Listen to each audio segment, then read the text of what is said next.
We're going to be seeing Barnfield College, as we call it, Barnfield College Mafia.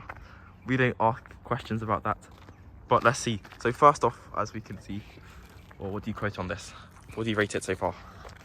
5 orange, 0 sugar, made with fruit juice, orange Fanta. No! That's not what I was talking about. But as you can see, they're blocking the wheelchair access ramp for anybody on a wheelchair. So this is not very good. That is not good. My stepdad will currently be in a wheelchair for the next month. That is not good because he wants to come down here. I know, he usually takes a daily stroll around this area, and that would be bad for him because they would be blocking the entrance for my stepdad on his daily stroll. This is something we're going to have to report. What else we have? Okay, so as we can tell, this road is publicly accessed, so you could walk here if you'd like. And there's the company JDT Demolition. We're gonna see. Wait, it's actually JW Diesel.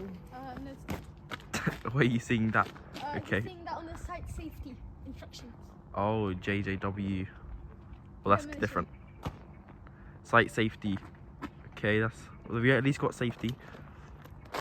What are these things actually called? They're not cranes, are they? What? The vehicles. Knockers. You need a lead!